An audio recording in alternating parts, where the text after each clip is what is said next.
नमस्कार, आप देख रहे हैं जेके लाइन न्यूज़ और मैं हूं विकास शर्मा। जिस तरह आप जानते हैं जम्मू स्मार्ट सिटी, उभरता जम्मू और निखरता जम्मू, लेकिन जम्मू स्मार्ट सिटी की क्या हालत है ये आप समय समय पर देखते रहते हैं।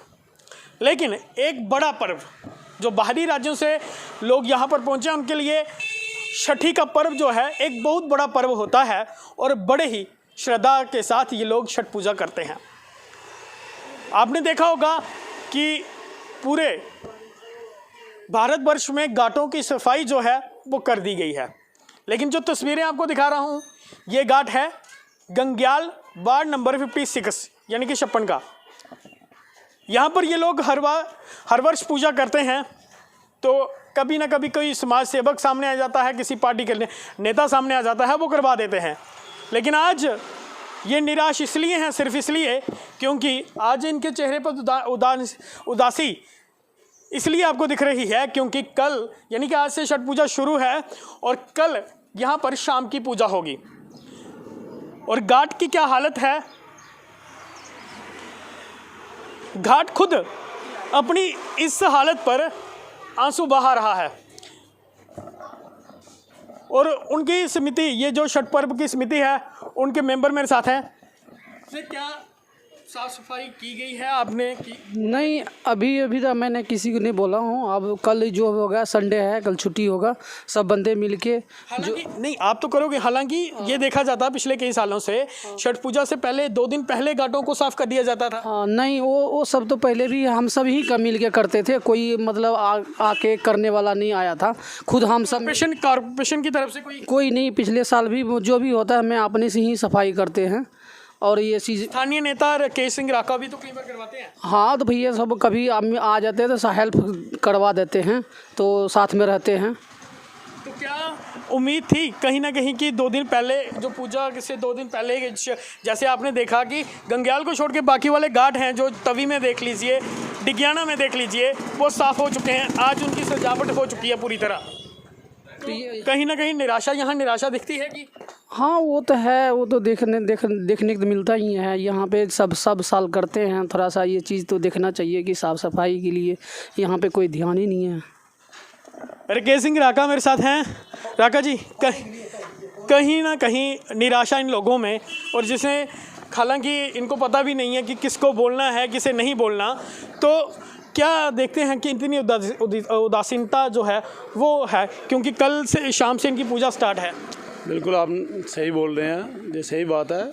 इतना बड़ा त्यौहार है इनका लोगों का, और हमारे जम्मू में काफ़ी लोग बसते हैं ये, और हमारे गंग्याल में सबसे ज़्यादा है, जहाँ कम से कम भी 3-4 हज़ार लोग रहते हैं।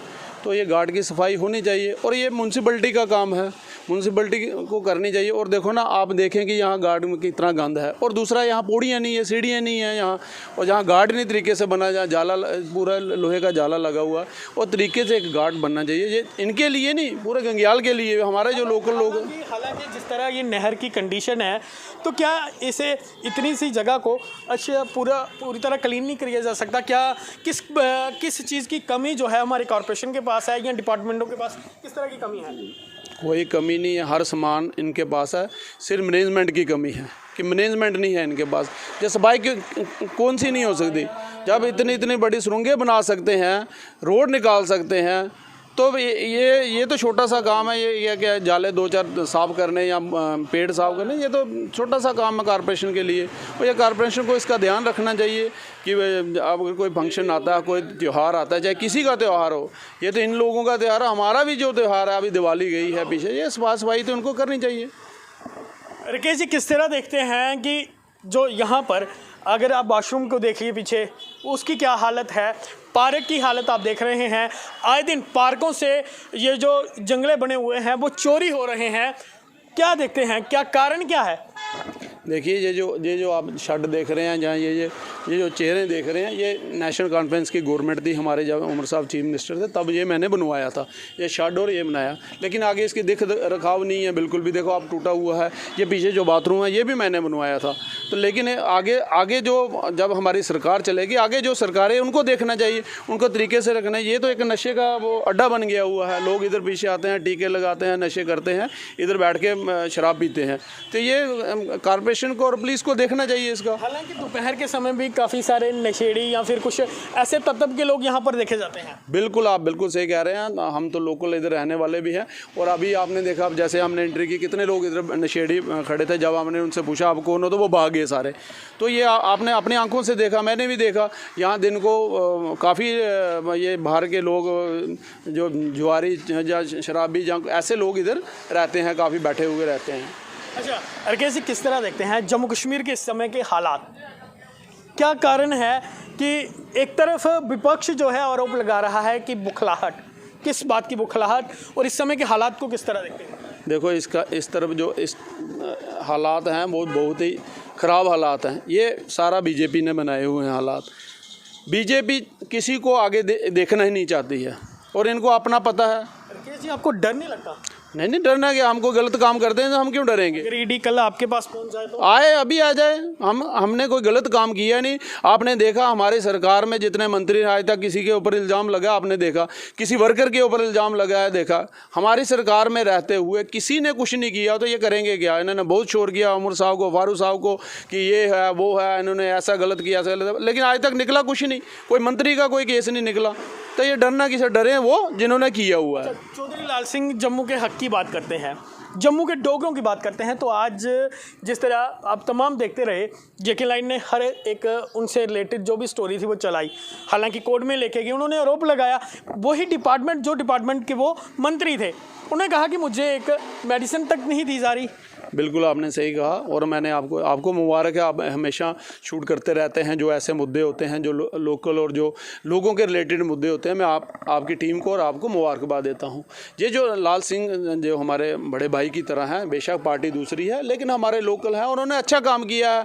फॉरेस्ट में जब वो आए तब भी अच्छा काम किया। जो यहाँ जो इनके पास मेडिकल का इनके महकमा था तो उसमें भी इन्होंने अच्छा किया। आज जो आप मेडिकल में जो सफाई, हॉस्पिटलों में सफाई देख रहे हैं वो उनकी ही देन है।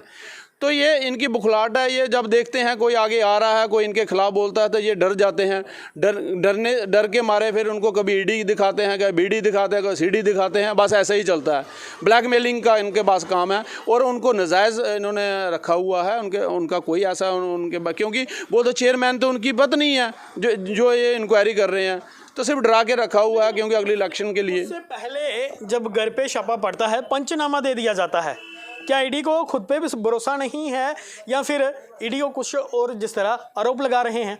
और दिल्ली की आम आदमी पार्टी की सरकार पे इन्होंने आरोप लगाए थे। अच्छा, हाँ, क्या अरविंद केजरीवाल की सरकार गलत थी या क्या उनके मंत्री भ्रष्ट थे या फिर वही हिसाब जो है जम्मू कश्मीर में चल रहा है? वही सेम वही चल रहा है। कोई गलत नहीं है। ये खुद ही बीजेपी वाले गलत हैं। इनको खुद पता नहीं है। आज ये आर्डर कोई निकालते हैं, कल वही कैंसिल करते हैं, वही आर्डर निकालते हैं। इनको अपने ये कन्फ्यूज़ है। पूरी बीजेपी कन्फ्यूज़ है। कोई ऐसा आदमी नहीं है जो बीजेपी का लीडर है वो कन्फ्यूज़ नहीं है।